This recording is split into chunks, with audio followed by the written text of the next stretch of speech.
आप सबका यहाँ बहुत बहुत स्वागत, नमस्कार। आपका मूड कैसा है? मूड अच्छा है? आप जानते हो कि हिंदुस्तान में विचारधारा की लड़ाई चल रही है। एक तरफ कांग्रेस पार्टी की भारत जोड़ो वाली विचारधारा और दूसरी तरफ बीजेपी आरएसएस की भारत तोड़ो वाली विचारधारा। ये लड़ाई है और इसीलिए आज हम बिहार आए हैं, क्योंकि बिहार में कांग्रेस पार्टी का जो डीएनए है वो बिहार में है।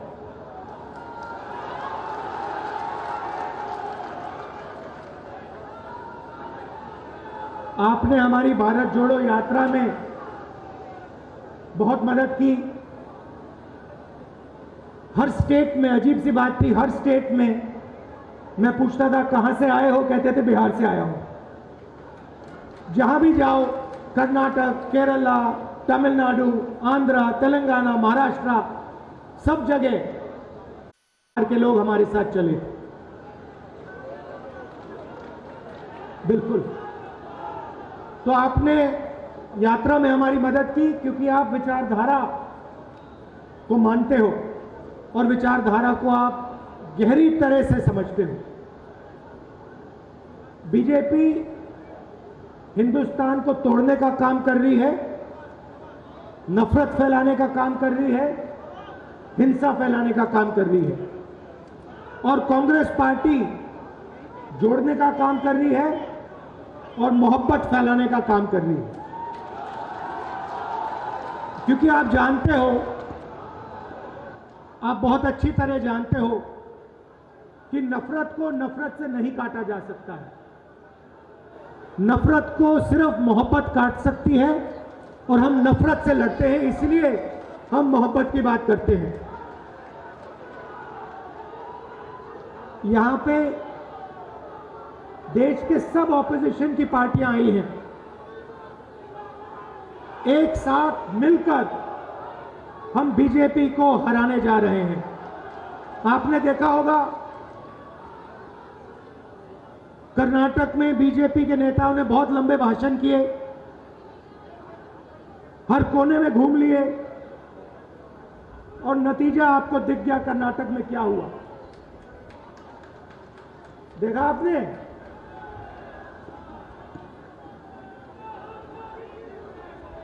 तो बीजेपी कह रही थी कि उनकी बहुत भारी जीत होगी और नतीजा आपने देख लिया। जैसे ही कांग्रेस पार्टी एक साथ खड़ी हो गई, वैसे कर्नाटक में बीजेपी गायब हो गई। और मैं आपको इस स्टेज से कह रहा हूं, इस स्टेज से कह रहा हूं, तेलंगाना में, मध्य प्रदेश में, छत्तीसगढ़ में, राजस्थान में आपको बीजेपी नहीं दिखाई देगी, कांग्रेस पार्टी जीत के दिखाएगी। क्यों? क्योंकि हम गरीबों के साथ खड़े हैं।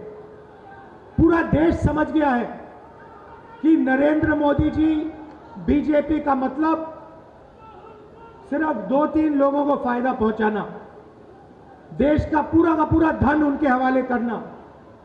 कांग्रेस का मतलब गरीबों के साथ खड़ा होना, गरीबों के साथ मिलना, गले लगना और गरीबों के लिए काम करना।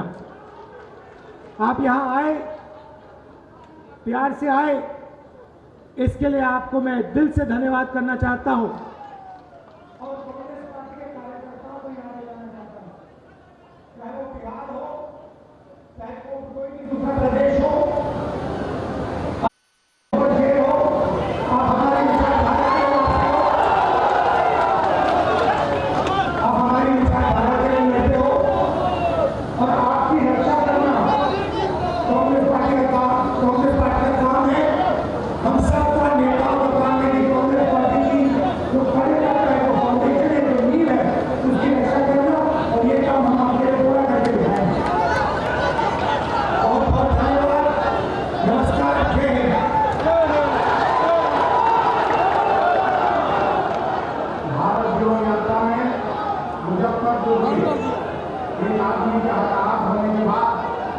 महत्वपूर्ण बातें कही हैं, आपको जल्दी से बता देते हैं। राहुल गांधी को आप सुन रहे थे, उनकी तरफ से कई महत्वपूर्ण बातें कही गई। कहा गया हिंदुस्तान में इस वक्त विचारधारा की लड़ाई चल रही है।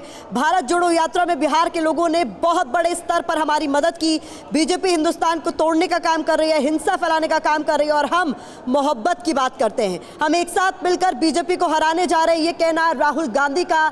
इस वक्त आप उन्हें देख भी रहे हैं तस्वीरों में, राहुल गांधी जिन्होंने ये तमाम बातें कही और कहा आने वाले तमाम चुनाव में, जो अलग अलग राज्यों के चुनाव आने वाले हैं, उसमें बीजेपी आपको कहीं भी दिखाई नहीं देगी।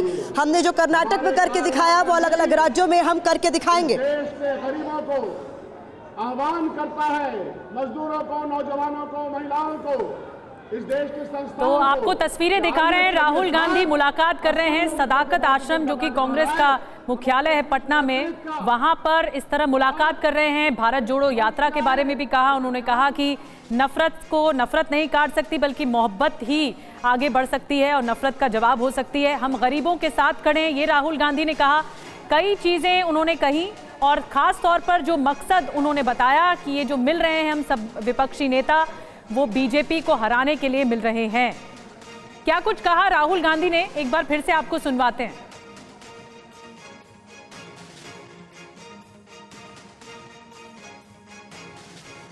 तो राहुल गांधी की बात आपको सुनवाएंगे। इस वक्त तस्वीरें जो आपको दिखा रहे हैं, स्मृति ईरानी इस वक्त कुछ बोल रही हैं।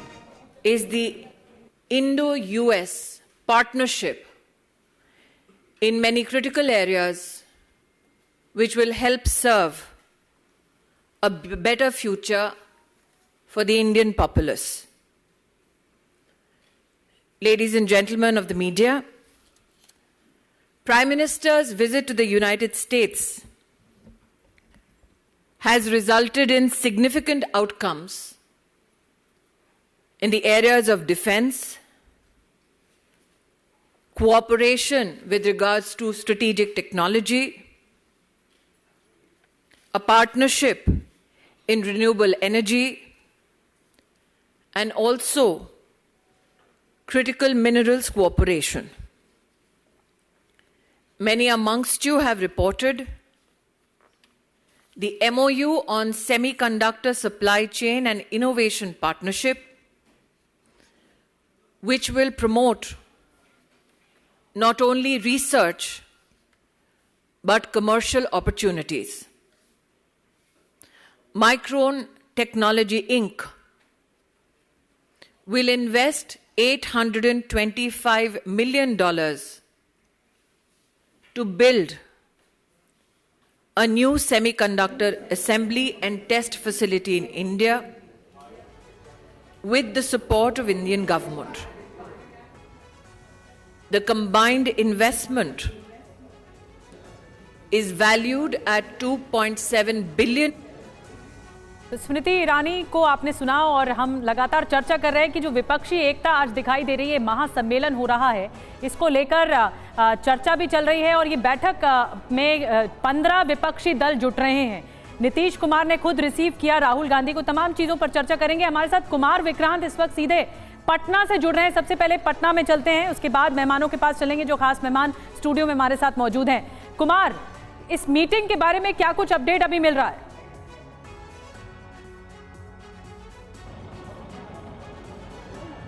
जो कांग्रेस का मुख्यालय है पटना में, सदाकत आश्रम, यहाँ से राहुल गांधी और मल्लिकार्जुन खड़गे निकलने वाले हैं। राहुल और खड़गे दोनों ने यहाँ कार्यकर्ताओं को छोटे से संबोधन में कहा कि हम विपक्षी दलों के साथ बैठक में जा रहे हैं। 2024 के लिए हम एकजुट होकर लड़ेंगे, कांग्रेस पार्टी मजबूत होकर लड़ेगी और यहाँ से ये निकलने वाले हैं। और जहाँ तक मैं आपको बता दूँ कि 3 बातें बड़ी अहम हैं। पहली, कांग्रेस ने तय किया है कि मोदी हटाओ का नारा ना लगा के मोदी सरकार की नीतियों का विरोध किया जाए। नंबर 2 अहम बात यह है कि अभी सीट बंटवारे पर जल्दबाजी ना की जाए, पहले आपस में एक समझ बनाई जाए। और एक तरीके से पहली बैठक है ये, जिसे प्रीलिमिनरी बैठक कांग्रेस कह रही है। आगे और भी बैठकें होंगी। और आप देखिए मेरे ठीक पीछे राहुल गांधी का काफिला खड़गे के साथ यहाँ से निकल रहा है कांग्रेस मुख्यालय से।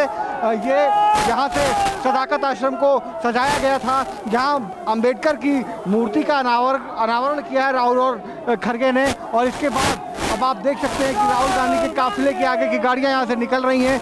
पीछे जैमर की गाड़ी है और उसके ठीक पीछे इस जैमर की गाड़ी के बाद राहुल गांधी की गाड़ी जिसके ऊपर गुलाब के फूल हैं, चारों ओर कार्यकर्ता हैं, कांग्रेस के झंडे हैं, सदाकत आश्रम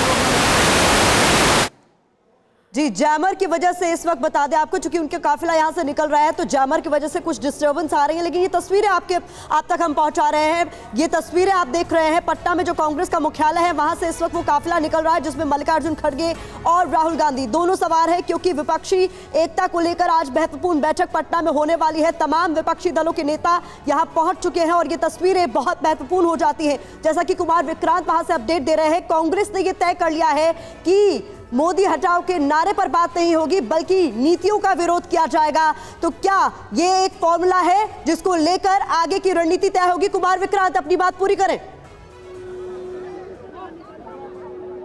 जी देखिए, मैं आपको बता दूं, सबसे अहम बात यह है कि केजरीवाल ने जो कहा कि कांग्रेस अपना स्टैंड क्लियर करे अध्यादेश के मुद्दे पर, ये एक अहम मसला होने वाला है। 3 बातें अहम हैं।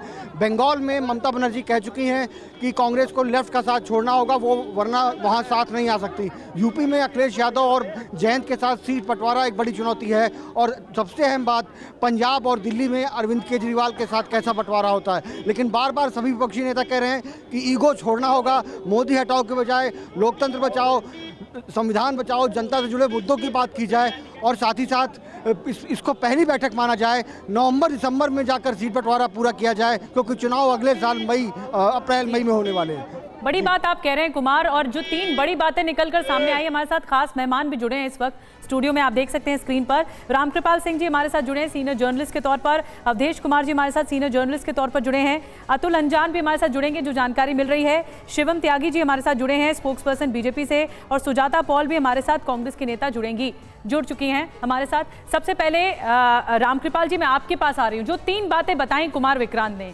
एक बात पर फोकस इस बात पर दिया जा रहा है कि कांग्रेस का स्टैंड क्या है, चाहे वो अरविंद केजरीवाल ने अप्रोच करने की कोशिश की हो कि अध्यादेश के खिलाफ कांग्रेस क्या कहती है, या फिर अखिलेश यादव हो या फिर जयंत चौधरी हो जो कि शामिल नहीं हो रहे इस बैठक में। तो आपको लगता है कि एकता सामने आएगी, एक मुद्दे पर बात बनेगी?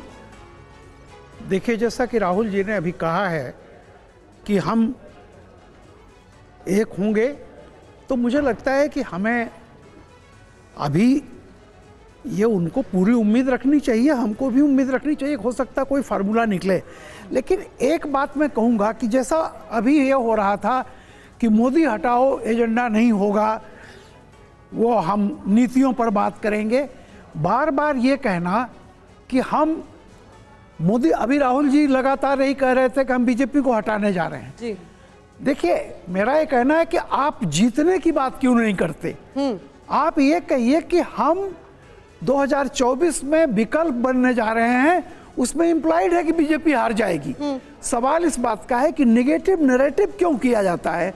इंदिरा गांधी कभी ये नहीं कहती थी कि मैं फलाना को हराने जा रही हूँ जी, वो हमेशा कहती थी कि हम सत्ता में आने जा रहे हैं, हम विकल्प बनने जा रहे हैं जी। तो मेरा यही कहना है कि आप ये कहिए कि आप 2024 आपका है, यानी विपक्ष का है, इम्प्लाइड है कि वो बीजेपी हार जाएगी। लेकिन वही कह रहा हूँ, लेकिन बार बार ये कहना हमारे साथ चूंकि सर हमारे साथ कांग्रेस की नेता सुजाता पॉल भी है, तो उन्हीं से बात कर लेते हैं। सुजाता जी, सवाल यही है जो रामकृपाल जी भी पूछ रहे हैं कि नेगेटिविटी को आधार बनाकर विपक्षी एकता की बात करना ये कितना सही है? और कांग्रेस जिस तरीके से फॉर्मूला यहाँ पर दे भी रही है कि अब नीति पर बात होगी, नीतियों का ही विरोध होगा, जो केंद्र सरकार की नीतियां हैं जिसके खिलाफ बात करने की जरूरत है, और सीधे सीधे मोदी का विरोध नहीं होगा। क्या इस पर सब एक साथ आ पाएंगे या यहाँ पर भी नेगेटिविटी आधार नहीं होगी? इस बात की क्या गारंटी? देखिए, बहुत आवश्यक है समझना कि बार बार एक नैरेटिव गढ़ा जाता है कि मोदी जी के खिलाफ है। नहीं, ये जो विचारधारा है इसके खिलाफ एक लड़ाई लड़ी जा रही है, इसीलिए सारे विपक्षी आज एक साथ आ रहे हैं। और जब आप बात करते हैं कि एक नेगेटिव नैरेटिव क्यों सेट किया जा रहा है, तो मैं साफ कर दूं, क्योंकि भारतीय जनता पार्टी इस बात को बार बार बोलती है कि मोदी जी के खिलाफ, तो ये मोदी जी के खिलाफ नहीं, इन सब के खिलाफ है। इन सब का मतलब है भाजपा आरएसएस का एजेंडा, भाजपा आरएसएस की विचारधारा। इसलिए मुद्दों पे लड़ाई लड़ी जानी चाहिए, जैसे लड़ी गई थी हिमाचल प्रदेश में और कर्नाटका में। और मेरे नेता राहुल गांधी जी ने इस बात को स्पष्ट किया, उन्होंने कहा ना कि हम इनको हटाने जा रहे हैं क्योंकि इनकी विचारधारा से हमारी लड़ाई है। ये लड़ाई गांधी और तो गोडसे के सुजाता जी, अगर मुद्दों पे लड़ाई लड़ी जानी चाहिए तो अरविंद केजरीवाल ने कहा है, क्या कांग्रेस सपोर्ट करेगी जो केंद्र के खिलाफ अध्यादेश हमारे पास आया है, क्या उस अध्यादेश के खिलाफ बोलेगी? ये तो आपने जो सवाल ही किया है उसी में विरोधाभास है। हम जब मुद्दों की बात कर रहे हैं तो हम एक एक व्यक्ति की बात नहीं कर रहे हैं, वो भी बातें होंगी, उनसे जो है बात करके ये देखा जाएगा कि सब एक प्लेटफॉर्म पे आते हैं या नहीं। उनमें से कुछ लोग नहीं आएंगे भाई। एनडीए के शिवसेना का देख लीजिए, टीडीपी देख लीजिए, या अकाली दल छोड़ के नहीं गए क्या?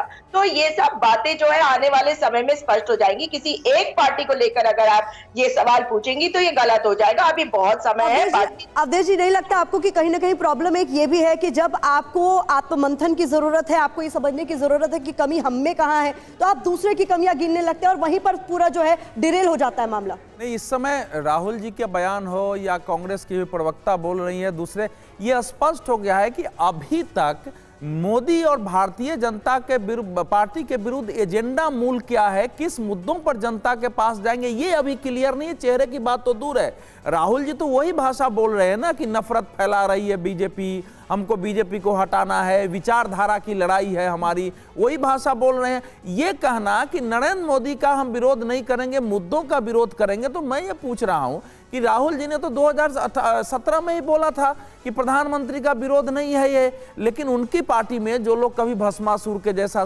बोलने वाले, रावण के 100 सिर हैं क्या, ये सांप है क्या मोदी, तो ये क्या शांत हो जाएंगे? विपक्ष की समस्या यह है कि मोदी विरोधी जो एक नफरत है, उस नफरत में एक ईर्ष्या और नफरत में उनके अंदर इतना गुस्सा और निगेटिविटी है कि वो देश की परिस्थितियों को समझ के सरकार के विरुद्ध एक कॉमन एजेंडा लाके सरकार को घेरे, दबाव में लाएं, देश का वातावरण बदले। जो पहले हुआ है उसकी कोई कोशिश नहीं है, किसी के आवाज ही नहीं है, तो भारत का वातावरण बदलेगा कैसा?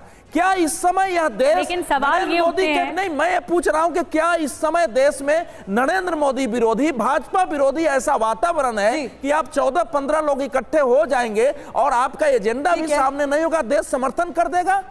जी अवधेश जी, इस बीच एक बड़ी खबर का हम रुख कर ले, फिर अपने मेहमानों का एक एक रुख करेंगे। विपक्षी महाजुटान पर रविशंकर प्रसाद का करारा वार। बता दें, पटना में अवसरवादियों, परिवारवादियों का जुटान हुआ है, कहना रविशंकर प्रसाद का। विपक्ष का सिर्फ एक उद्देश्य है, पीएम मोदी का विरोध। परिवार चलाना ही विपक्षी एकता का उद्देश्य है। मोदी जैसे मजबूत पीएम का अमेरिका तक असर है, ये कहना रविशंकर प्रसाद का।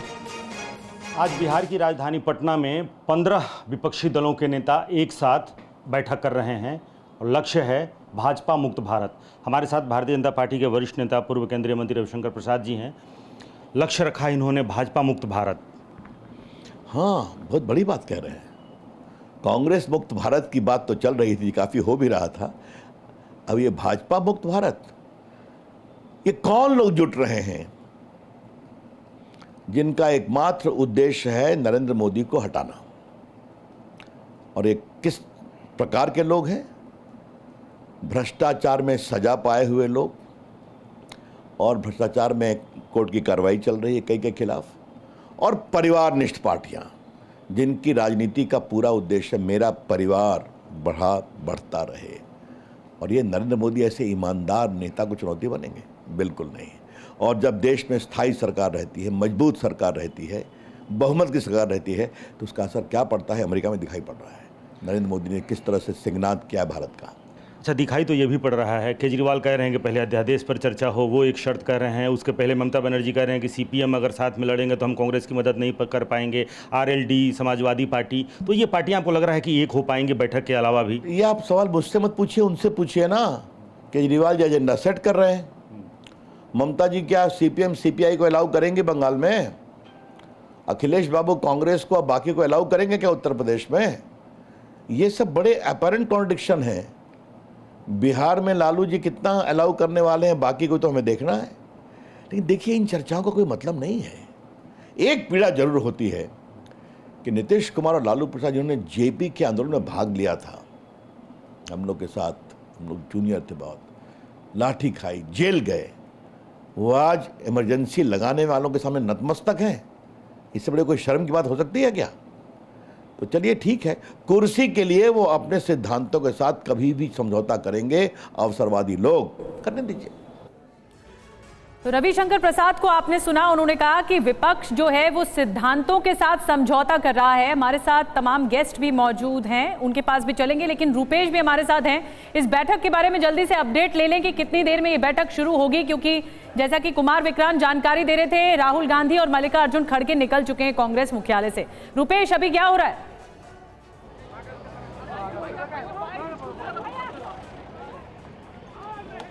कौन है? एक एक करके नेता पहुंच रहे हैं, जैसा कि वहां पे हलचल बढ़ गई है। तस्वीरें दिखा रहे हैं हम आपको, जहां पर ये मीटिंग होनी है, महासम्मेलन होना है। ममता बनर्जी जी, ममता बनर्जी आ चुकी है इस मीटिंग में हिस्सा लेने के लिए। जी रुपेश के पास चलेंगे, जैसे ही संपर्क होता है। जी रुपेश बताइए। ममता बनर्जी यहाँ पे पहुंची हैं। ममता बनर्जी जिस तरह से कल पटना पहुंचने के बाद से वो सीधे पहले पहुंची थी लालू प्रसाद यादव से मिलने। वहां पर लालू प्रसाद यादव और राबड़ी देवी तेजस्वी यादव से उनकी मुलाकात हुई थी, और उसके बाद से ममता बनर्जी यहाँ बैठक के लिए यहाँ पहुंची हैं। कल ही ममता बनर्जी ने ये कहा था कि एक कलेक्टिव रिस्पॉन्सिबिलिटी है और एक यूनाइट फैमिली की तरह हम लोग लड़ेंगे भाजपा के खिलाफ, मोदी के खिलाफ, और सभी ये जो पार्टियों के नेता यहाँ इकट्ठे हो रहे हैं वो सभी बहुत सक्षम हैं नरेंद्र मोदी के खिलाफ लड़ने के लिए, और सभी पार्टियों को जो कुछ इस बैठक में तय होगी बातें वो माननी होंगी। ये ममता बनर्जी ने ये कह दिया था कि माननी होंगी बातें, और उसके बाद से इसी संकल्प के साथ ममता बनर्जी अंदर जा रही हैं। हालांकि ममता बनर्जी ने ये जरूर कहा था, एक सप्ताह पहले ही ममता बनर्जी ने ये कहा था कि अगर बंगाल में अगर सीपीएम और कांग्रेस एक साथ लड़ेगी तो शायद वो कांग्रेस की मदद नहीं कर पाएंगी। इन तमाम सवालों के बीच आम आदमी पार्टी की भी अपनी रणनीति है, और उसी रणनीति के तहत संजय सिंह जो आम आदमी पार्टी के वरिष्ठ नेता हैं वो लालू प्रसाद यादव से मिल रहे हैं, और एक सहमति बनाने की कोशिश हो रही है। बैठक के पहले वो बैठक करके और अपना जो एजेंडा है आम आदमी पार्टी का कि अध्यादेश को किस तरह से वो उसके लिए एक समर्थन जुटाएं, और वो उस मुहिम पर लगे हैं। संजय सिंह केजरीवाल पहुंचे, कल शाम को ही पहुंच गए थे यहाँ पर, लेकिन जिनको भी कुछ अलग से वार्तालाप करनी है, जिनको भी कुछ अलग से बातें करनी हैं, चाहे वो ममता बनर्जी हो या फिर अरविंद केजरीवाल हो, अरविंद केजरीवाल अपनी पूरी पार्टी के तमाम वरिष्ठ नेताओं के साथ, चाहे वो राघव चड्ढा हो या फिर पंजाब के मुख्यमंत्री भगवंत सिंह। देखिए आप रुपेश, आप तक अपडेट पहुंचा रहे हैं किस तरीके से विपक्षी दलों की जो ये महा बैठक होने जा रही है उसको लेकर जो तमाम बड़े नेता हैं उनके आने का सिलसिला जारी है। इस बीच विक्रांत के साथ भी कोई मौजूद है, मैं रुक करना चाहूंगी विक्रांत का। विक्रांत, आपके साथ कौन मौजूद है और जरा बात कीजिए उनसे।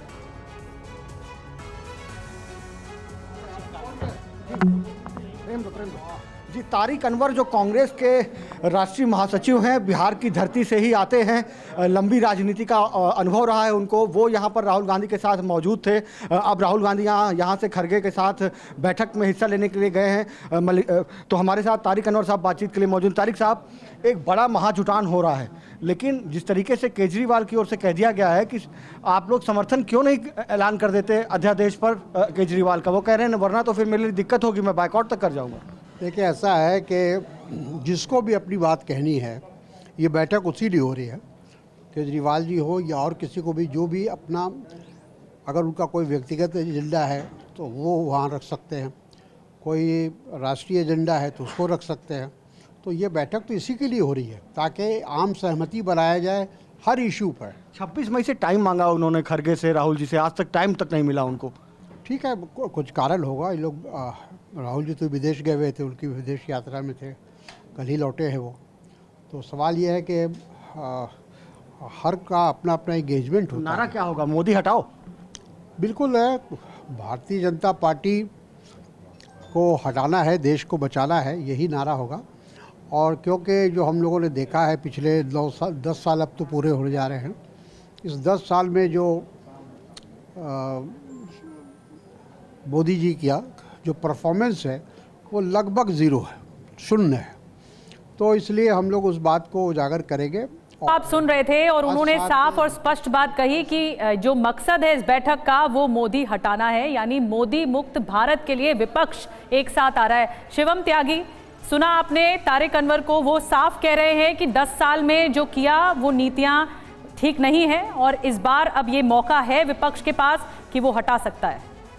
हाँ, मैं मानता हूं तारिक अनवर जी बिल्कुल सही कह रहे हैं। 10 साल में जो किया वो विपक्षियों के लिए बिल्कुल ठीक नहीं था। 10 साल के अंदर अंदर लालू प्रसाद यादव अगर कन्विक्ट होकर भ्रष्टाचार के मामले में अपनी सदस्यता खो बैठे हैं तो ये बिल्कुल अच्छा नहीं हुआ। 10 साल के अंदर अगर अभिषेक बैनर्जी जो है भ्रष्टाचार में लड़ रहे हैं और तमाम जगह पर उनको बुलाया जा रहा है, ये हुआ तो गलत हुआ। भ्रष्टाचार में सत्येंद्र जैन और मनीष सिसोदिया अगर जेल में हैं और ईडी जो इस देश का पैसा उन्होंने खाया उसको निकाल रही है तो जाहिर है उनको पसंद नहीं आएगा। 10 साल में अगर पार्थ चैटर्जी पकड़े गए हैं करोड़ों के कैश के साथ और उस पर भ्रष्टाचार पर वार कर रही है मोदी सरकार, तो मोदी सरकार इनको पसंद क्यों आएगी? एक बात कही रामकृपाल जी ने और अवधेश जी ने कि ये विपक्ष की मीटिंग तो हो रही है लेकिन इसमें नीति नहीं है, एजेंडा नहीं है। मैं मानता हूं एजेंडा इनका सबसे बड़ा है जो सामने नहीं है। इनका एजेंडा साफ है। भाई अगर लालू प्रसाद यादव जी से पूछो कि आपका सबसे बड़ा एजेंडा मोदी को हटाना क्यों है, क्योंकि उनको तेजस्वी जी को बचाना है। अगर अरविंद केजरीवाल जी से पूछो कि उनकी नीति बिल्कुल साफ नहीं है कांग्रेस के साथ, कह रहे हैं कि अब तक 2 विचारधाराएं चल रही हैं। एक विचारधारा ये है, राहुल गांधी ने जो कहा वो कहा कि भारत जोड़ो यात्रा के तहत एक विचारधारा चल रही है, हम भारत को जोड़ रहे हैं। तो दूसरी विचारधारा ये है भारत तोड़ने वाली विचारधारा, ये एनर्जी को खत्म करना। एक विचारधारा है इस देश के जनता के पैसे को जनता के लिए खर्च करना, जनता तक पहुंचाना। दूसरी विचारधारा है कि जिन लोगों के बच्चों ने, परिवारों ने इस देश का पैसा खाया है, इस देश को लूटा है, इस देश के साथ घोटाले किए हैं, उसको किसी भी तरीके से बचाया जाए। वो बचाया कैसे जाएगा कि किसी भी तरीके से नरेंद्र मोदी इस देश के प्रधानमंत्री को हटाया जाए। लेकिन जनता इस बात को बहुत अच्छे आपके सवालों का जवाब सुजाता जी देना चाह रही हैं और मैं चाहूंगी कि सुजाता जी आप सवालों का जवाब दें जो शिवम कह रहे थे। और साथ में ये भी जो सवाल उठ रहा है वो कि इतनी सारे टर्म्स एंड कंडीशंस के साथ ये बैठक हो रही है, कैसे किसी एक फॉर्मूला पर सब लोग सहमत होंगे? इस बात की गारंटी क्या? देखिए, देश में डेमोक्रेसी है, यानी कि लोकतंत्र, जिसमें हर एक को बोलने का अधिकार है। व्यक्तिवादी राजनीति नहीं होती। और मैंने सुना था रविशंकर प्रसाद जी को शुरुआत में आपने बाइट चलाई थी कि वो इस यहाँ के दूल्हे के बारे में पूछ रहे थे, तो भाजपा के दूल्हे हैं मोदी जी, इस तरह की भाषा इस्तेमाल करी जाती है। तो ये तो भाजपा का चाल चरित्र चेहरा है, तभी तो बजरंग दल की भाषा को बजरंग बली को भी देते हुए इनको शर्म नहीं आई। अब मोदी विरोध ये करे जा रहे हैं क्योंकि इनको एजेंडा बनाना है कि मोदी का विरोध है। हाँ, मोदी इनके सबसे बड़े और एकमात्र इकलौते नेता है, तो निश्चित तौर पे उनका नाम लिया भी जाना चाहिए। मगर भाजपा की जो आइडियोलॉजी है अभी आप लोग जो चला रहे हैं उससे भी मुझे दिक्कत है। आप कह रहे हैं लोकतंत्र के नाम पर मोदी बनाम विपक्ष। नहीं, ये लड़ाई 2 विचारधाराओं की है। अभी ये बात कर रहे थे भाजपा के प्रवक्ता या समर्थक, मुझे नहीं पता क्या है, ये बता रहे थे विपक्ष के लिए कुछ नहीं ठीक हुआ। हाँ, विपक्ष के लिए ठीक नहीं हुआ।